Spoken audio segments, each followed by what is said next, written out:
Coucou, j'espère que vous allez bien, ici Octobre, je suis ravie de vous revoir, j'ai actuellement le visage en sueur car il fait 40 degrés à Paris, nous sommes en juillet 2025 et c'est la canicule et le début de la fin. Ah non, je suis déprimante. J'espère que vous allez bien. J'ai mis un petit bout de temps là avant de recommencer les tournages de Vicos parce que j'ai perdu mon intermittence et du coup je travaille à côté et du coup il y a beaucoup de temps que je passe à dormir pour récupérer et donc beaucoup moins de temps pour moi et donc beaucoup moins de temps pour le podcast. Mais aujourd'hui, nous allons attaquer l'épisode 7. J'ai cherché un titre, j'ai pas trouvé. Pour l'instant, tous les chapitres étaient très clairs parce que les événements se passaient de manière très claire, étape par étape. Et après la confrontation, après la rencontre avec Nicolas, tout est devenu un peu flou. C'était l'été 2020. J'avais prévu des vacances avec ma cousine, avec mes amis, et j'ai tout annulé parce que j'étais profondément en dépression. Mais c'est marrant, j'ai très peu de souvenirs de ces moments-là. C'est très flou dans ma mémoire, c'est comme si je vois des images, je ne sais plus exactement comment les jours étaient constitués. Mais je sais qu'ils étaient longs, lourds et horriblement chiants. J'étais tout le temps dans mon lit, je ne sortais jamais de mon lit. Les seules fois où je suis sortie, c'était pour aller voir le psychologue et le psychiatre. Et encore, fallait que je fasse de gros efforts pour me lever. C'est vraiment un moment dans le noir. J'ouvrais pas les volets en plus dans ma chambre, donc j'étais H24 dans le noir, tout le temps. Il y avait mon ordinateur allumé constamment, dans lequel je mettais une série, regardais des séries drôles. Et puis des paquets de gâteaux partout autour de moi. Et c'est tout quoi. Ma vie c'était ça. Un jour, mon père il a essayé de me faire sortir du lit, ce qui était très compliqué, très dur, mais physiquement... comment expliquer la dépression pour ceux qui ne connaissent pas? Mais physiquement, c'est impossible de se lever. Enfin, vraiment, tout est lourd, tout est... J'ai l'impression de faire un effort suprême à chaque fois. Un effort physique suprême. L'épreuve des poteaux de Koh-Lanta, c'est à chaque fois qu'il faut se lever. Et je vous jure que je dis ça... Évidemment, c'est un peu drôle, mais c'est réellement la sensation. Je ne peux pas me lever, c'est vraiment hors de ma portée. Et donc un jour, mon père m'a dit non, mais il faut que tu te lèves, viens, on va faire du roller. On va faire du roller au parc de la Tête d'Or. Donc pour ceux qui sont lyonnais, qui connaissent le parc... Non, pas du tout le parc de la Tête d'Or. C'est le parc de Miribel. Parce que moi, j'habite à Lyon. Enfin, à ce moment-là, j'étais à Lyon chez mes parents. Et je ne voulais pas aller au parc de la Tête d'Or justement parce qu'il y avait trop de % de chances que je croise quelqu'un que je connais et c'était hors de question que ça arrive. Et donc mon père me dit on va à Miribel, c'est à 45 minutes en voiture de là où on habite, donc c'est loin. Et à ce moment-là j'avais pris beaucoup de poids parce que j'arrêtais pas de manger, j'avais un rapport à la nourriture qui était vraiment très très chaotique et donc je détestais mon corps, j'avais extrêmement honte et donc je mettais déjà je ne me lavais pas parce que c'était au-dessus de mes forces. Mais je restais qu'en pyjama. Et il faisait, 35 degrés et j'étais en joggos. Et parce que je pouvais pas enlever le jogging pour mettre autre chose. C'était hors de question que je monte mon corps, ni même que je le touche, ni... Enfin, j'ai dans un rapport de dégoût extrêmement profond à mon corps. Et donc, je me motive et j'avais acheté, mon Dieu, j'ai honte, j'avais acheté des poids qu'on peut attacher aux bras ou aux chevilles pour remuscler le corps. Et à ce moment-là, je me disais vraiment, c'est très important que tu te remuscles, etc. C'est la première chose à faire. Donc j'avais attaché ces poids. Non mais c'est hilarant quand même la métaphore. La fille est en dépression. Tout est lourd. Tout est dur à faire et je me suis acheté des poids. Non, parce que là, je vous parle, mais je suis en train de réaliser. Je me suis acheté des poids que j'ai mis à mes chevilles. Genre littéralement pour sentir un poids physique. Non, mais c'est hilarant. Donc je me traînais. Littéralement. Et donc mon père m'avait dit on part au parc de Miribel-Jonage là, donc c'est un espèce d'immense lac et on peut marcher autour et tout. Et mes parents s'étaient dit on va faire un tour, elle prendra ses rollers et donc j'avais mis mes poids aux pieds pour accentuer l'effort et tout. Parce que j'étais quand même dans un délire où il fallait que je perde le poids accumulé et tout. Enfin, imaginez genre une personne avec un joggos XXXXL et un t-shirt XXXXL avec des énormes trous, qui est profondément en dépression, donc qui ne se lève plus depuis 3 jours, qui a les cheveux gras, j'avais les cheveux longs et gras, enfin long, plus long que maintenant, donc au niveau de la nuque, gras, qui n'a pas dormi depuis des jours parce que je ne dormais pas non plus, avec des poids aux chevilles et des rollers, et vraiment, putain, c'est fou, j'aimerais mimer, mais mes pieds ça faisait voum, voum, voum, voum. Ça c'était le rythme que j'avais sur le roller, c'est-à-dire que c'était même pas un truc, vraiment je traînais mon pied roulait, vrou, Et je n'avais aucune force, donc j'étais complètement abattue, donc j'avais été toute voûtée et tout, un vrai zombie. Donc tout était supplice, marcher était un supplice, rouler était un supplice, tout était horrible. À ce moment-là de ma vie, j'étais vraiment au bord du suicide. Et là, j'entends mon père qui fait « Ah, bonjour, nanani, nanana ». Et là, je vois mes parents qui tapent leur meilleure discute avec des gens qu'ils ont reconnus, des amis de la famille. Et à un moment donné, j'ai vu mon père, il était grave devant moi, j'ai vu mon père se retourner, me pointer du doigt et tout le monde qui me regardait. Et là, je me suis dit, mais qu'est-ce qu'ils doivent voir? Une espèce de zombie par 35 degrés, tout emmitouflé, fait du roller au ralenti, qui est... Oh, l'image devait être exceptionnelle. Et je leur ai même pas dit bonjour, je les ai même pas approchés parce que je voulais voir personne, donc j'ai été vraiment odieuse. Mais c'était mon état, voilà, c'était le maximum de ce que je pouvais faire à ce moment-là. Non, c'était terrible. Et puis mon avocate m'appelle et me dit que faut que je rencontre la procureure au tribunal de Lyon pour faire une petite enquête. Enfin, petite enquête. Pour m'interroger. Apparemment, elle avait des questions. Je sais pas comment ça s'appelle. Donc, je me pointe. Et là, ça a été un des seuls moments que je me rappelle de mon été, dans tout ce marasme flou de noirceur. On est rentré dans le tribunal. J'étais très impressionnée. C'était la première fois que je voyais un tribunal. Le tribunal de Lyon, il est grand, il est beau, c'est très moderne. Je rencontre mon avocate. Elle m'amène dans le bureau de la procureure. Et donc là, tout est vitrifié. Parce que c'était encore le Covid. Et là, la dame me dit de but en blanc qu'elle a des questions à me poser et des questions qui ne me feront pas plaisir. Donc, je me suis dit, ah, bon...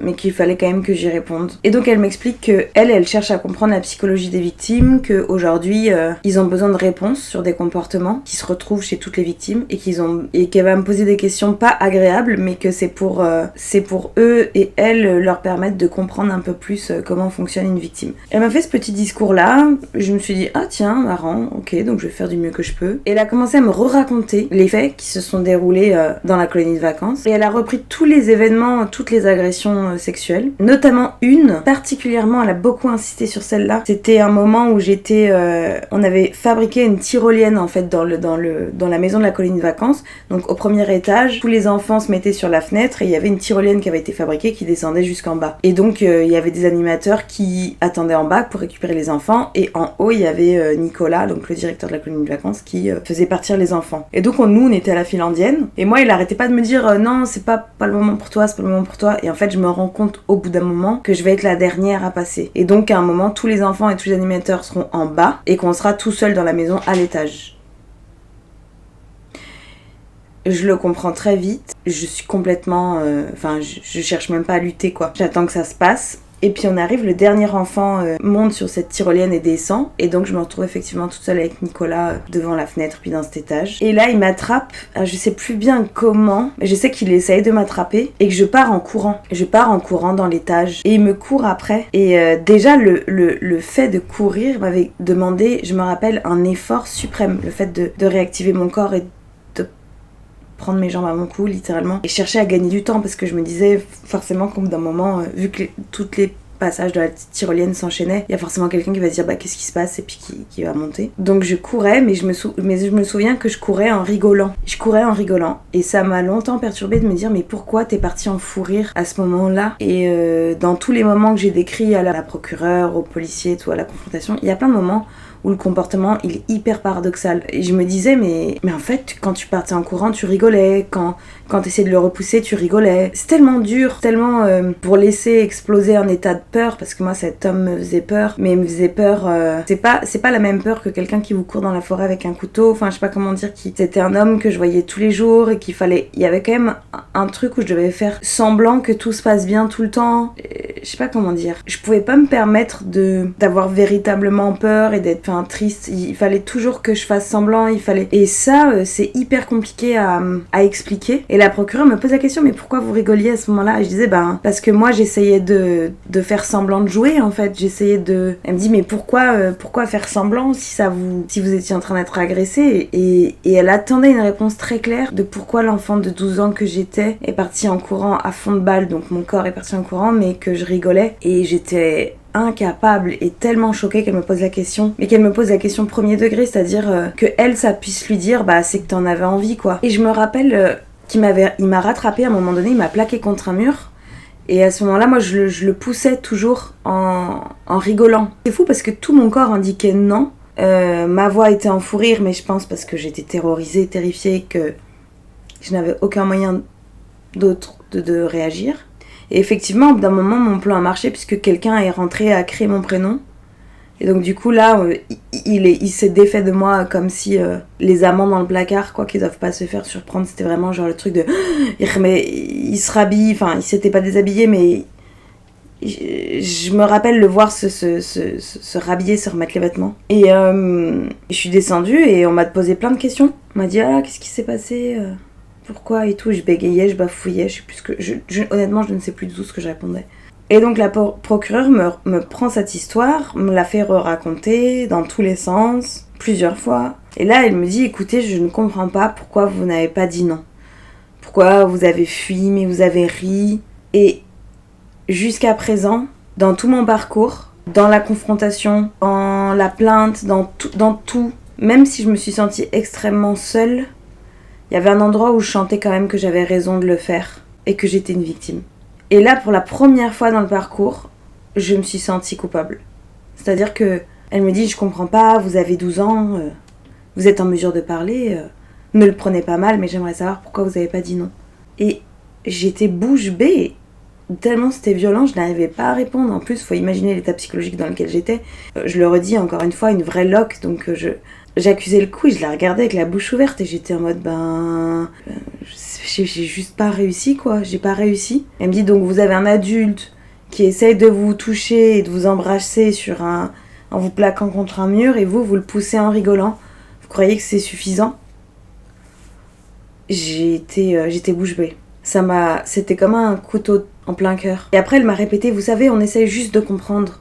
Mais ça m'a fait si mal. Et ça a réactivé instantanément toute la culpabilité que j'ai accumulée ces dernières années. C'était horrible. Tout le boulot que j'avais fait sur me reconnaître moi en tant que victime, déjà de moi à moi, ça s'est effacé en un claquement de doigts. Et j'avais même pas de colère, j'avais même pas de force, j'avais même pas la présence d'esprit de... J'avais aucun... Enfin, c'est vraiment comme si elle parlait à un légume, quoi. J'avais aucun ressort, aucune énergie pour pouvoir dire quelque chose de cohérent. Et donc, je me sens un peu coupable auprès de toutes les victimes. Je sais pas si son prétexte de on essaye de comprendre est réel ou pas. Mais si elle a vraiment, à ce moment-là, avec moi, elle cherchait à comprendre, elle a pas dû bien comprendre, et j'ai pas dû faire beaucoup avancer la cause des victimes. C'est peut-être pour ça que je fais ce podcast finalement aujourd'hui. C'est peut-être pour essayer de rétablir une forme de vérité maintenant que je suis en mesure.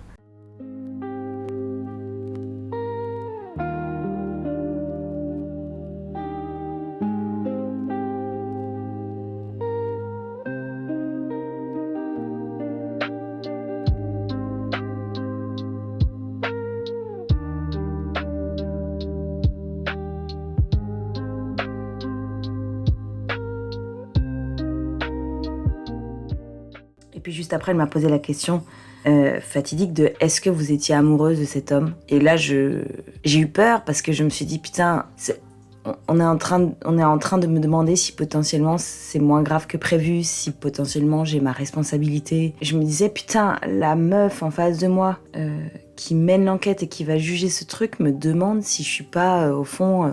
si l'enfant de 12 ans que j'étais n'était pas un petit peu amoureuse de cet homme. Et donc, potentiellement, ces actes étaient amoindris et ou justifiés. Il faut savoir aussi que on m'a demandé des photos de moi à 12 ans pour le procès. J'ai pas trop compris pourquoi, je les ai fournies. Hein. Et mon avocate m'a expliqué que c'était pour évaluer le degré de pédophilie de cet homme, pour savoir si j'étais déjà formée, si je ressemblais déjà... Si j'étais déjà une ado, si j'étais une adulte, si j'avais par exemple de la poitrine, ce qui pouvait expliquer son attirance physique. Et sur le coup, je m'étais dit, mais c'est une folie de penser, de se dire, oh bah elle avait les seins qui poussaient, alors c'est qu'il est pas trop pédophile en fait. C'était quand même déjà une femme, enfin, du coup, elle est excitante. Déjà, c'est sexualisant et c'est horrible. On est très très mal parti. Et donc, la femme n'est juste qu'un objet de désir, premièrement. Hein, enfin. Et deuxièmement, déjà, à 12 ans, je n'étais absolument pas formée. Et si ça avait été le cas, ça n'aurait pas eu son poids dans la balance. Et quand je revois des photos de moi à 12 ans, mais on voit un enfant. Et même si on avait vu une femme de 48 ans, putain, il n'avait pas le droit. Donc, elle me posait des questions. Et aussi, en me posant la question de est-ce que vous étiez amoureuse de lui ? Ça pose aussi la question de est-ce que vous l'avez séduit ? Est-ce que vous avez cherché ça ? Et je crois vraiment que ce n'est pas une question à poser à quelqu'un qui a été victime d'agression sexuelle. Parce que la réponse soit oui ou soit non, si la personne porte plainte, fait un procès, c'est qu'elle sait qu'elle a été agressée. Donc, il n'y a pas à demander s'il y avait de l'amour. en fait. Les viols conjugaux, ça existe, et pourtant la femme aime son mari, et en fait, c'est juste que le consentement et l'amour, mais il y a un gap déjà de ouf, on peut pas mélanger ça, on ne peut pas. Et en plus, j'avais 12 ans, et lui, 27, donc c'est une folie de penser qu'à 12 ans, on est capable d'être amoureuse, d'avoir du désir, de vouloir une sexualité, c'est une folie. J'en ai longtemps parlé à mon psy, parce que cette question-là, elle m'a traumatisée, et je lui disais, est-ce que c'est moi qui ai fait ça, est-ce que c'est moi qui ai lancé ça? Et il me disait, non, à 12 ans, le cerveau n'est pas formé pour rentrer dans des schémas comme ça de séduction, etc. C'est prouvé par la médecine et la psychologie que ça n'est pas possible.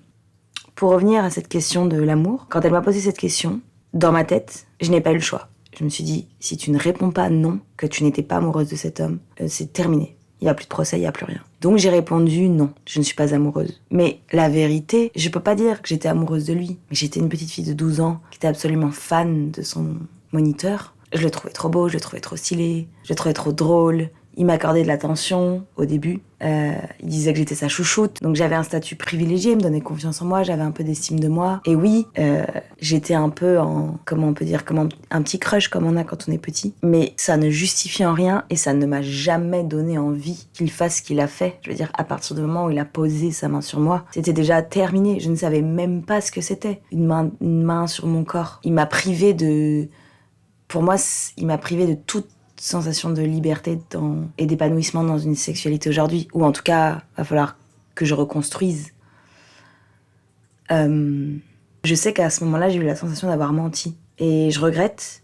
Et en même temps, j'étais pas en mesure d'avoir ce discours-là. J'étais pas en mesure de leur dire « vous êtes une malade ». Enfin, j'ai envie de lui dire « vous êtes une malade ». Mais de lui dire « c'est pas que j'étais amoureuse, c'est que oui, j'avais un crush, je le trouvais incroyable. » Et de faire le distinguo et d'expliquer que c'est absolument pas valable, ni une justification, ni rien. Et que ce n'est pas moi qui ai provoqué. Et que je n'ai jamais été séduisante.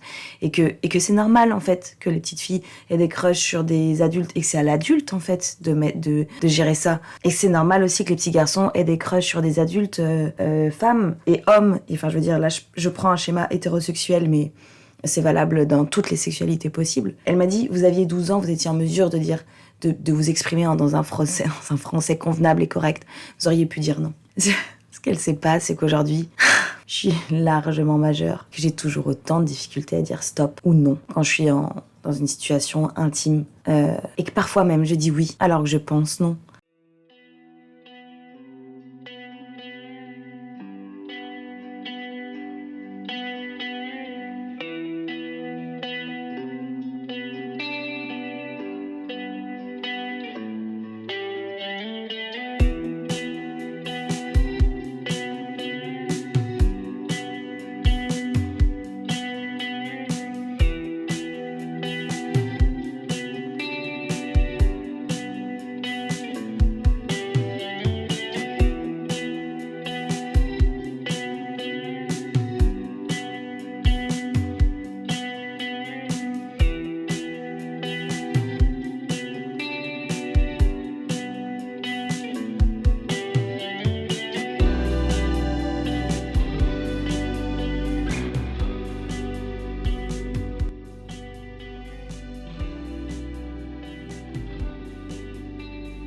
Je comprends qu'elle se pose des questions.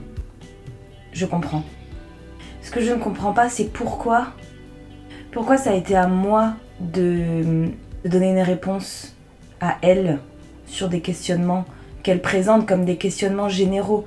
Je rappelle que c'est pas une interprétation de ma part que de dire qu'elle me posait des questions pour comprendre les victimes. Elle me l'a dit. Elle m'a pas dit « je voudrais élucider votre mystère ».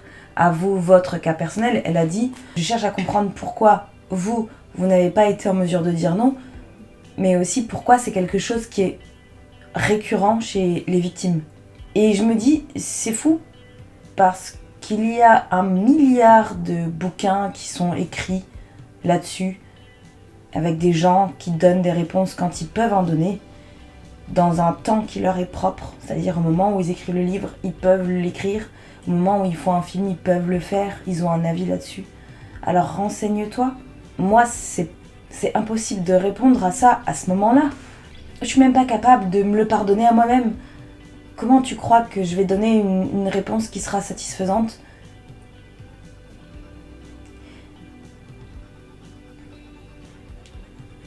C'est fou j'imagine un univers où vraiment à 10 ans, je suis capable d'être posée face à un adulte qui m'agresse et qui dit « Non, je n'ai pas envie de ça ».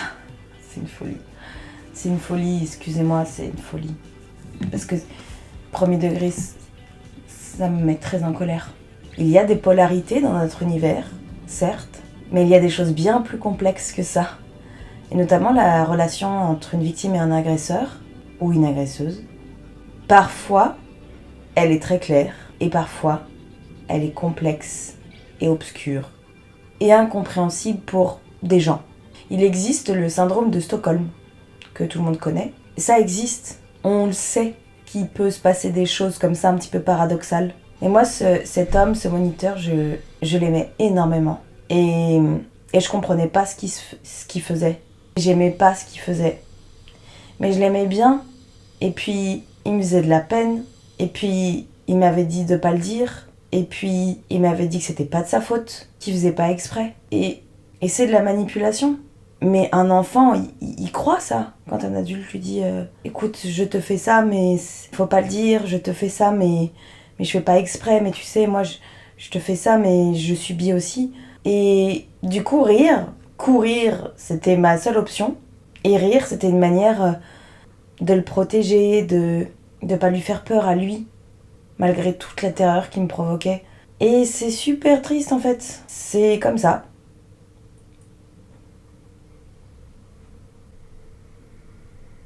Je crois pas que ça a été à aucun moment une forme d'autorisation. C'est pas que je crois pas, c'est que je le sais. Et qu'on puisse confondre ça.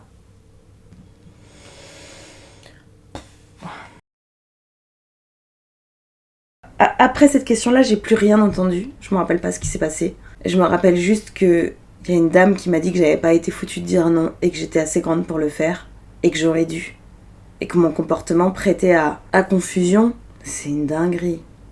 C'est une dinguerie. Et je suis sortie de ce rendez-vous avec un mal-être encore plus grand que quand j'étais rentrée. C'est là que j'ai commencé à penser suicide. En l'occurrence, là, j'étais très très suicidaire. J'avais très très envie. Mes parents habitent au 8e étage. Et tous les jours, je pensais à sauter de la fenêtre. Et donc, ce qui me retenait, c'est que je me forçais à imaginer la chute. Je me forçais à tout visualiser. C'est-à-dire, je passe au-dessus du balcon, je saute et j'imagine la chute. Et je me disais... Et en fait, la seule chose qui me donnait... Enfin, qui m'arrêtait dans mon geste, c'était l'impact au sol. Je trouvais ça tellement violent, je trouvais ça tellement horrible comme mort que ça me retenait toujours un petit peu plus. Et puis aussi parce qu'on était l'été, enfin on approchait de l'été et qu'il y avait des anniversaires qui arrivaient, notamment celui de mon père et celui de mon neveu, et que je me disais que je pouvais pas me permettre de me suicider sur ce moment-là, que ma sœur m'en voudrait toute ma vie si je faisais une connerie aux alentours de l'anniversaire de son fils. Et pareil pour mon père, je me disais que c'était vraiment dégueulasse, que je pouvais pas leur faire ça. Donc je m'accrochais à ces idées-là en me disant allez, on tient un peu plus. Et c'était vraiment au jour le jour. C'était vraiment allez, aujourd'hui je ne meurs pas. Et tous les matins c'était aujourd'hui je ne meurs pas. Et ça a duré longtemps, et tout l'été. Et en août je devais reprendre le boulot. Mais à l'époque je travaillais dans plusieurs spectacles de théâtre, et il a fallu revenir au boulot, apprendre des textes et pas sombrer quoi. Et à la fois le boulot ça m'a aidé. Donc j'avais des tâches concrètes de tu apprends un texte, tu es en répétition, tu joues. Et en même temps, j'ai pas réussi à prendre de plaisir à ce moment-là. Mais le fait est que ça m'a énormément occupé l'esprit en attendant mon procès, car une fois que l'enquête de la procureure était finie, c'est-à-dire l'été 2020, je n'avais plus qu'à attendre le procès qui était censé arriver vite. Du coup, la dernière fois que j'ai vu la procureure, c'était l'été 2020. J'ai repris le travail fin août 2020. J'ai travaillé septembre, octobre, novembre, décembre. Et janvier 2021 a eu lieu le procès. Donc j'étais soulagée, mais il faut imaginer que je suis rentrée dans un cercle d'attente. C'est-à-dire que là, j'avais une date. J'ai attendu chaque jour qui est passé de cet automne et de cet hiver. C'était un jour de plus pour arriver au procès. Je sais même plus ce que j'ai fait. Je sais que j'ai bossé, mais... ou quand, comment, je sais plus, tout se mélange. Tout se mélange. Ouais, ce qui était fou, dans ce moment d'attente, je me disais que j'avais le temps. Et en fait, c'est à la fois aller très lentement et à la fois très vite. Et quand je suis arrivée au procès, j'étais pas prête. Et alors, petite chose folle dingo, c'est que quand on fait un procès, on est obligé de passer par on a un rendez-vous avec un psy certifié par l'État pour que cette personne puisse faire un bilan de l'état psychologique de l'agresseur et de la victime, notamment pour savoir les préjudices moraux qu'a subi la victime, c'est-à-dire depuis l'agression, qu'est-ce que ça a changé dans ma vie. C'est pour pouvoir, au moment où il faut rendre un verdict et notamment savoir combien de temps il va être puni, on a besoin de savoir quel préjudice il a causé à la victime pour pouvoir évaluer une peine de prison ou un dédommagement financier, par exemple. Et donc je me rappelle, j'ai ce petit rendez-vous avec cette psy. Donc moi, je voyais 3 thérapeutes en même temps, une naturopathe, une psychologue et un psychiatre. J'étais obligée de faire les 3 parce que sinon, le psychiatre me filait des médocs, la psychologue, on essayait de faire une thérapie et la naturopathe, elle me faisait des massages de pieds. Non, ça peut être un peu réducteur dit comme ça, mais je crois que c'était elle qui me faisait le plus de bien en vrai.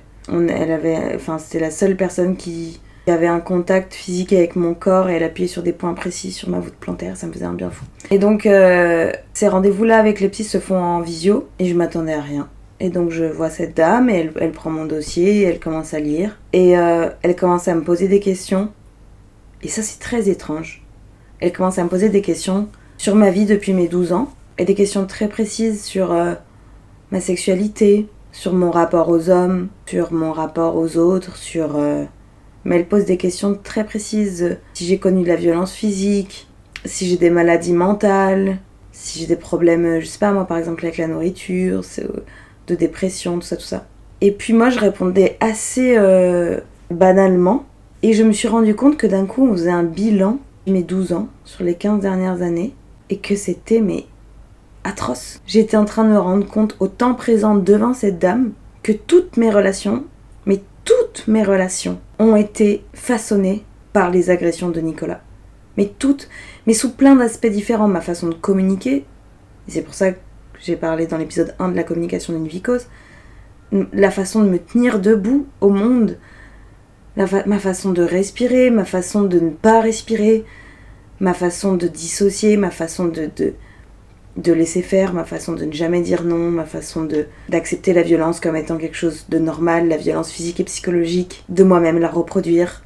Mais c'était tellement vertigineux, je réalisais au fur et à mesure que je parlais que je n'avais pas d'identité propre, moi, qui existe sans l'agression. J'ai pas de version de moi en relation où il n'y a pas l'agression qui a teinté quelque chose. J'ai trouvé ça d'une violence, ça m'a mis absolument hors de moi, je me suis effondrée. Et je me rappelle, je secouais mon écran, mais je collais ma gueule contre la caméra en disant à la psy, mais est-ce que c'est possible de s'en sortir ? Et elle me disait, oui, je pense que vous êtes à la fin là du chemin. Je l'avais suppliée de devenir ma psy, elle m'avait dit qu'elle avait pas le droit. Mais c'était insupportable et ça me hante encore. Et ce que moi en tout cas, ce sur quoi je travaille aujourd'hui, c'est d'être une personne à part entière sans être teintée de tout ça. Et c'est très dur, parce qu'il faut tout reconstruire. Et j'ai l'impression d'être un bébé cadom, du coup, il faut que je recommence tout. C'est trop bizarre. Tout me semble hyper difficile, même les moindres contacts physiques, ça me paraît...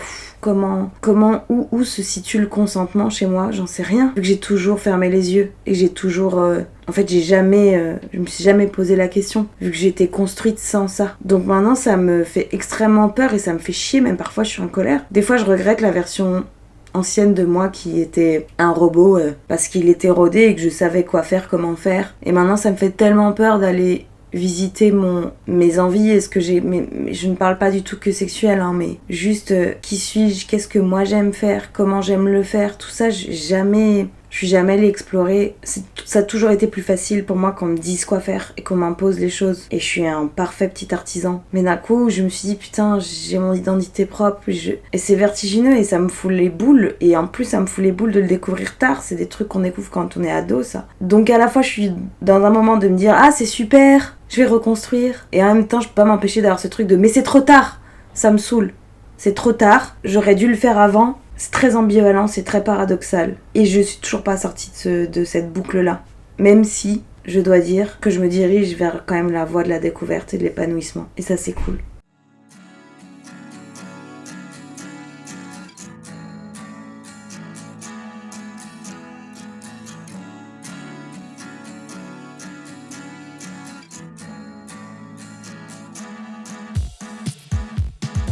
Voilà mes petits choux, merci de m'avoir écouté. On se revoit très vite pour le procès. Il arrive, je sors l'épisode bien plus rapidement que l'épisode 7, c'est promis. Je vous embrasse fort, prenez soin de vous. Toujours les numéros dans la barre d'infos comme d'hab. Merci de m'écouter, je vous fais plein de gros bisous. Ciao et buvez de l'eau, je vous en supplie.